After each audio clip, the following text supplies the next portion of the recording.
स्वागत है आप सभी का हमारे YouTube चैनल नर्सिंग ज्ञान कोश में। मेरा नाम है चंदन और आप देख रहे हैं जीएनएम फर्स्ट ईयर वालों के लिए लॉन्ग टाइप के क्वेश्चंस जो कि एनाटॉमी एंड फिजियोलॉजी से होने वाले हैं। आशा करते हैं वीडियो पसंद आएगा। अगर वीडियो पसंद आता है तो हमारे चैनल को जरूर सब्सक्राइब कीजिए, साथ ही वीडियो को लाइक तथा अपने दोस्तों में भी जरूर शेयर कीजिए। दोस्तों, पिछले वीडियो में हम लोगों ने जो रिस्पायरेटरी सिस्टम है उससे क्वेश्चंस को देखा था, ठीक है, जिसमें लगातार हम लोग 2 वीडियो को अपलोड किए थे, जिसमें पूरे रिस्पायरेटरी सिस्टम के जो भी मेन क्वेश्चन है उसको हम लोगों ने उस वीडियो में डील किया हुआ है। ठीक है, आशा करते हैं आप लोग को वो सारे क्वेश्चन समझ में आ रहे होंगे। अगर आपको किसी भी तरह का डाउट है या फिर हमसे कोई सवाल पूछना चाहते हैं तो आप बेझिझक जो है वो हमारे इस वीडियो के कमेंट बॉक्स में लिख सकते हैं। ठीक है, पूरा कोशिश करेंगे आप लोग के क्वेश्चंस को आंसर दे पाएँ। ठीक है, तो चलिए बढ़ते हैं आज के पहले क्वेश्चंस की तरफ। दोस्तों, पिछले कुछ वीडियो से हम लगातार जो है वो रिस्पायरेटरी सिस्टम यानी जो श्वसन तंत्र है उससे हम लोग क्वेश्चंस को देख रहे थे। आज जो है इस वीडियो के साथ हम लोग डाइजेस्टिव सिस्टम से क्वेश्चंस को देखने वाले हैं, जिसमें मेन जो क्वेश्चंस हैं जिनकी आगामी जो परीक्षाएं होने वाली हैं, ठीक है, उनके लिए काफ़ी आने का संभावना काफ़ी ज़्यादा है। तो वैसे ही क्वेश्चंस को इस जो नोट्स है उसमें शामिल किया गया है। ठीक है, साथ ही आपके लिए एक और चीज़ है कि इस वीडियो के डिस्क्रिप्शन में जो है वो इस पीडीएफ का जो लिंक है वो दिया हुआ है, आप लोग उस पर टैप करके और देख सकते हैं। तो चलिए बढ़ते हैं आज के क्वेश्चंस की तरफ। तो आज का पहला क्वेश्चन है वो है डाइजेस्टिव सिस्टम से ही, जिसको हम लोग डिफाइन करना है। तो ये एक यांत्रिक और रासायनिक प्रक्रिया होती है, यानी पाचन जो होती है हमारे शरीर की एक यांत्रिक और रासायनिक प्रक्रिया होती है, जिसमें आहार अतिम सूक्ष्म कणों में खंडित हो जाता है और एंजाइम व पाचक रसों की क्रिया से भोजन के अघुलनशील पदार्थ घुलनशील घट के रूप में तैयार होते हैं। अर्थात जो भी नहीं घुल मिल सकते हैं, ठीक है, वैसे भी जो है वो पाचक रस और एंजाइम की क्रिया के द्वारा घुलनशील हो जाते हैं और टूट के छोटे छोटे भागों में या कणों में खंडित हो जाते हैं। इन पोषक तत्वों का कोशिकाओं द्वारा रक्त में अवशोषित हो जाने की समस्त प्रक्रिया को ही हम लोग पाचन के नाम से जानते हैं। अर्थात पाचन के वैसी क्रिया होती है जिसमें जो पोषक तत्व हैं वो टूटकर और रक्त में अवशोषित हो जाते हैं, उसी को हम लोग पाचन की क्रिया के नाम से जानते हैं। और इन क्रियाओं में जो भी अंग भाग लेते हैं उनसे जो तंत्र बनता है उसी को हम लोग पाचन तंत्र के नाम से जानते हैं। अर्थात पाचन की क्रिया में जो भी अंग भाग लेते हैं उनसे जो तंत्र बनता है, जो सिस्टम बनता है, उसी को हम लोग डाइजेस्टिव सिस्टम के नाम से जानते हैं। इस प्रक्रिया को मानव शरीर की आहार नली यानी एलिमेंट्री कैनाल के द्वारा पूर्ण किया जाता है। हम जो कुछ भी भोजन के रूप में खाते हैं उनसे प्राप्त पोषक तत्व जो शरीर के रक्त द्वारा उपयोग में लिए जाते हैं, परंतु शेष अवशिष्ट भाग मल के रूप में जो है हमारे शरीर से बाहर निकल जाती हैं। तो ये सारी जो क्रियाएं हैं, ठीक है, जिनका रक्त में अवशोषित होना और मल के रूप में बाहर निकलना, ये जो सारी क्रियाएं हैं वो हमारी पाचन के अंतर्गत ही आती हैं। अर्थात पाचन क्रिया यानी जो डाइजेस्टिव सिस्टम है उसी के अंतर्गत ये आती हैं। ठीक है, अब इसमें कौन कौन से अंग आते हैं हमारे पाचन तंत्र में? तो पहला हो गया आपका मुख, दूसरा दांत, साथ ही जीभ, गाल, लार की ग्रंथियां, ग्रसनी, ग्रासनली, आमाशय, छोटी आंत, अग्नाशय, यकृत, पित्ताशय, बड़ी आंत, मलाशय, गुदा नल और गुदा द्वार जो है, ये टोटल 16 जो है अंग हमारे डाइजेस्टिव सिस्टम के पार्ट्स होते हैं। इसमें हमारा माउथ, टीथ, साथ ही tongue, cheeks, salivary gland, pharynx, oesophagus, stomach, small intestine, pancreas, liver, gall bladder, large intestine, rectum, anal canal और एनस जो है हमारी पाचन तंत्र में आती हैं। ठीक है, तो ये कुछ हो गई जो हमारी पाचन तंत्र के अंग। अब बढ़ेंगे हम लोग पाचन नली की संरचना की तरफ, यानी डाइजेस्टिव जो डक्ट होता है उसके स्ट्रक्चर की तरफ। तो आहार नल में विभिन्न भाग होते हुए भी इसकी आंतरिक और बाह्य दीवारों की रचना जो होती है लगभग एक समान होती है। ये दीवारें लिम्फ द्वारा नम रहती हैं, जिससे दीवारों में घर्षण से कोई क्षति नहीं पहुंचती है। साथ ही आहार नाल की दीवारों की अगर परतों का बात किया जाए तो इनके ऊतकों द्वारा 4 परत बनाई जाती हैं। ठीक है, जो डाइजेस्टिव सिस्टम होता है उसके एलिमेंट्री कैनाल जो होती हैं उसमें 4 परत होती हैं।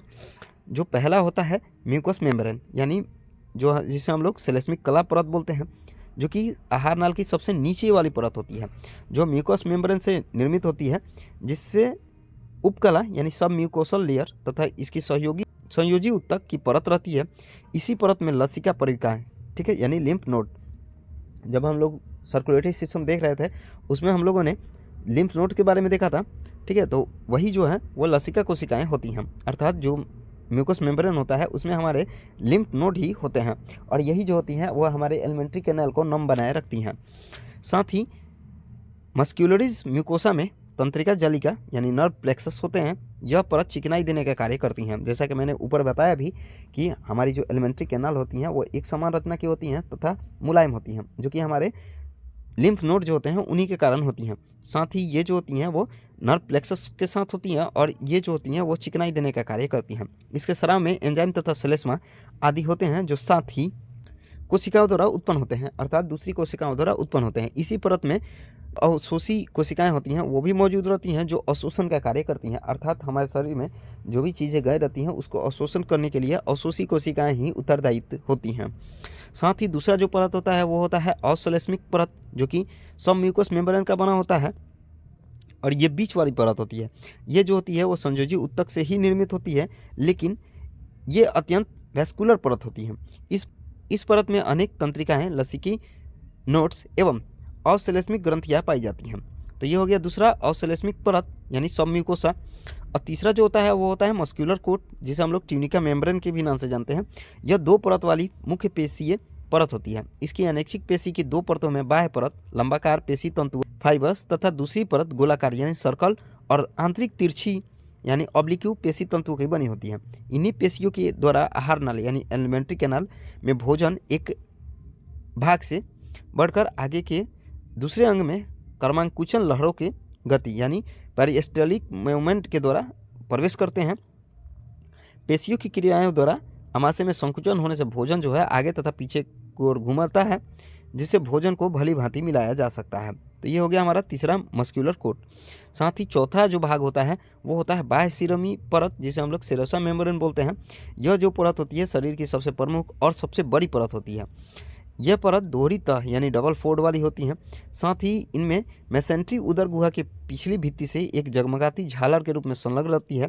इसी परत के द्वारा आंतें विशेष रूप से बड़ी आंत का उदर के पृष्ठ भाग से बांध कर रखती हैं। मेजेंट्री जो दोहरी परत की होने के कारण दोनों के बीच में रिक्त स्थान रहता है और इसको हम लोग पेरिटोनियल गुहा के नाम से जानते हैं। अर्थात जो सीरोसा मेम्ब्रेन होते हैं उसमें दोहरी परत के कारण जो दोनों परत होते हैं उसमें एक विशेष प्रकार की रिक्त स्थान होते हैं, जिसको हम लोग पेरिटोनियल गुहा के नाम से जानते हैं। तो ये हो गया हमारा बात एलिमेंट्री कैनाल से संबंधित। ठीक है, इसके 4 परत होते हैं। अब बढ़ेंगे हम लोग पाचन तंत्र से ही संबंधित एक महत्वपूर्ण टॉपिक है लाल ग्रंथियाँ यानी सलाइवरी ग्लैंड की तरफ। मुख के अंदर गालों की आंतरिक सतह श्लेष्मिक कला यानी म्यूकस मेम्ब्रेन द्वारा रेखित होती हैं यानी बनती है। इसी श्लेष्मिक कला में बारीक लार की ग्रंथियाँ होती हैं, जिनको कपोल ग्रंथियाँ यानी बकल ग्लैंड भी कहते हैं। इनसे निकलने वाली स्राव को हम लोग लार के नाम से जानते हैं। इसमें कुल 3 जोड़े 4 ग्रंथियों के होते हैं, अर्थात लार ग्रंथियाँ 4 होती हैं, जिसमें 3-3 जोड़े इसमें पाए जाते हैं। 2 जो होती हैं वो कर्णमूल ग्रंथियों की होती हैं, जो दोनों ओर दाएं तथा बाएं कानों के सामने जो हमारा ठुड्डी होता है उसके नीचे के तरफ वाले भाग में एक लार ग्रंथियाँ होती हैं, अर्थात दोनों का के दाएं और बाएं साइड में एक लार ग्रंथियाँ पाई जाती हैं। इनको हम लोग कर्णमूल ग्रंथियों के नाम से जानते हैं यानी पैरोटिड ग्लैंड के नाम से जानते हैं। प्रत्येक कर्णमूल ग्रंथियों में एक कर्णमूल नली यानी पैरोटिड डक्ट लगभग 5 सेंटीमीटर लंबी होती है, जो अंदर की ओर गाल की त्वचा में दूसरे मोलर दांत के निकट खुलती है। इन्हीं नलिकाओं द्वारा कर्णमूल यानी पैरोटिड ग्रंथियों से लार मुख के अंदर स्रावित होता है। ठीक है, यानी 2 कर्णमूल ग्रंथियाँ जो होती हैं वो दोनों हमारे कान के साइड में पाई जाती हैं। ठीक है, और ये जो होती हैं वो 5 सेंटीमीटर लंबी होती हैं। साथ ही दूसरा जो होता है वो होता है 2 अवअधोहनुज ग्रंथियाँ यानी सबमैंडिबुलर ग्लैंड्स। ये जो ग्रंथियाँ होती हैं वो निचले जबड़े के नीचे दाएं और बाएं दोनों ओर एक होती हैं और कर्णमूल ग्रंथियों से आकार में जो होती है वो छोटी होती हैं।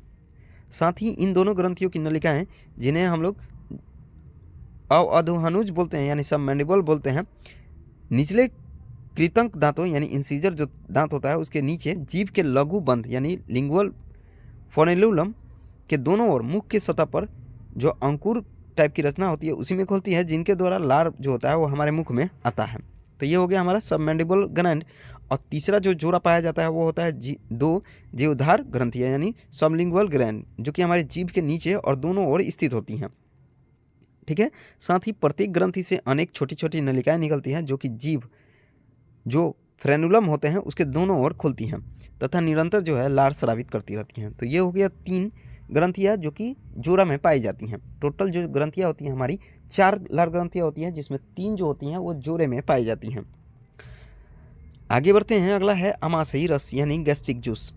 यह जो होता है वो अमाशय की यानी स्टोमक की सेलेस्मिक कला वाली परत द्वारा स्रावित होता है। औसतन एक वयस्क व्यक्ति के अमाशय द्वारा प्रतिदिन 24 घंटे में लगभग 2.5 लीटर के आसपास गैस्ट्रिक जूस स्रावित होता है।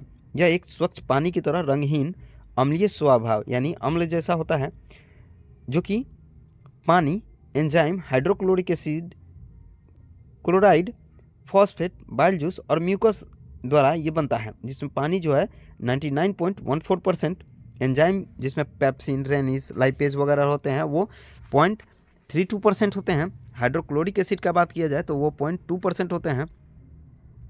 क्लोराइड का बात किया जाए तो 0.3% होते हैं। फॉस्फेट का बात किया जाए तो 0.1%। बाइल जूस जो होते हैं वो 0.8% और म्यूकस जो होते हैं वो 0.10% ये होते हैं। ठीक है, तो ये बनता है अमाशयी रस, जो कि पानी, एंजाइम, HCl अम्ल, क्लोराइड, फॉस्फेट, बाइल जूस और म्यूकस आदि द्वारा ये मिलके बनते हैं, जिनका रंग जो है वो रंगहीन होता है और ये अम्लीय स्वभाव वाले होते हैं। अगर बात किया जाए एक एडल्ट व्यक्ति में, तो ये जो होते हैं अमाशय से स्रावित होते हैं, जो कि पर डे एक एडल्ट व्यक्ति में 24 घंटे में लगभग 2.5 लीटर के आसपास गैस्ट्रिक जूस का स्राव करते हैं। अमाशय में पानी परिवहन यानी ट्रांसपोर्टेशन का कार्य होता है एवं घोलक का भी कार्य करते हैं यानी सॉल्वेंट का भी कार्य करते हैं। जल में अधिक सूक्ष्म कणों में अधिक ठोस पदार्थ जो होते हैं वो घुल जाते हैं, अर्थात गैस्ट्रिक जूस जो होता है वो पाचन में एक महत्वपूर्ण भाग अदा करता है। अब बढ़ते हैं इनके जो ठोस पदार्थ हैं उसके कौन कौन से होते हैं ठोस पदार्थ। तो इसमें पहला जो है अकार्बनिक पदार्थ होते हैं, जिसमें हमारा sodium chloride, calcium chloride, calcium magnesium phosphate, ये सब जो है वो खनिज लवण इसमें शामिल होते हैं। ठीक है, तो ये हो गया कुछ ठोस पदार्थ जो कि हमारे अमाशयी जूस में शामिल होते हैं, जिसमें sodium chloride, calcium magnesium phosphate, ये सब जो खनिज लवण होते हैं। साथ ही अगर दूसरा बात किया जाए कार्बनिक ठोस पदार्थ का यानी ऑर्गेनिक सॉलिड सब्सटेंस का, तो जिसमें कैस्टल, श्लेष्मा, ठीक है, ये सब जो है वो शामिल होते हैं। साथ ही इसमें पेप्सिनोज, रेनिन और लाइपेज वगैरह भी इसमें होते हैं। ठीक है, तो ये हो गया हमारे जो गैस्ट्रिक जूस होता है उसमें ठोस पदार्थ, जिसमें अकार्बनिक पदार्थ शामिल होते हैं, साथ ही कार्बनिक पदार्थ भी इसमें शामिल होते हैं। अब बात किया जाए अमाशयी रस या गैस्ट्रिक जो रस होता है यानी जूस होता है उसके कार्य का, तो पहला जो कार्य है वो जल, अमाशयी अथवा जठरीय ग्रंथि से स्रावित होता है, कि ऊपर हम लोगों ने देख लिया, जो अमाशय में आने वाले भोजन को और अधिक तरल बना देता है, अर्थात यही जो होता है वो भोजन को और अधिक तरल रूप में तोड़ देता है। साथ ही HCl अम्ल भोजन को अम्लीय बनाता है और टाइलिन जो होता है वो एंजाइम की क्रिया को समाप्त कर देता है।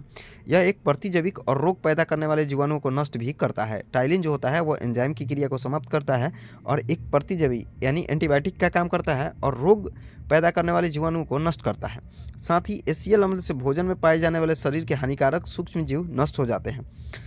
HCl अम्ल की उपस्थिति में पेप्सिनोज एंजाइम पेप्सिन में बदलते हैं और प्रोटीन पदार्थ पर क्रिया करके इन्हें पेप्टोन नामक अत्यधिक घुलनशील पदार्थ में बदल देते हैं। साथ ही HCl पेप्सिन एंजाइम के द्वारा प्रभावकारी पाचन के लिए आवश्यक अम्लीय वातावरण भी उपलब्ध कराता है।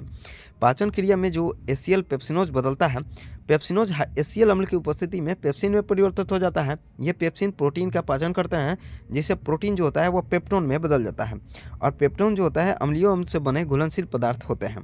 ठीक है, तो ये हो गया हमारा गैस्ट्रिक जूस का कुछ कार्य। तो आज के लिए बस इतना ही। आशा करते हैं वीडियो पसंद आया होगा। अगर वीडियो पसंद आया है तो हमारे चैनल को जरूर सब्सक्राइब कीजिए, साथ ही वीडियो को लाइक तथा अपने दोस्तों में भी जरूर शेयर कीजिए। अगर आप इस वीडियो से संबंधित PDF को देखना चाहते हैं तो उसका लिंक जो है वो डिस्क्रिप्शन में दिया हुआ है, आप लोग उस पर टैप करके और PDF को देख सकते हैं। साथ ही अगर आप हमसे कम्युनिकेट होना चाहते हैं, हमसे जुड़ना चाहते हैं, तो उसका जो लिंक है वो डिस्क्रिप्शन में दिया हुआ है, आप लोग उस पर टैप करके और हमारे साथ जुड़ सकते हैं। तो मिलते हैं ऐसे ही किसी नए वीडियो में, तब तक के लिए धन्यवाद।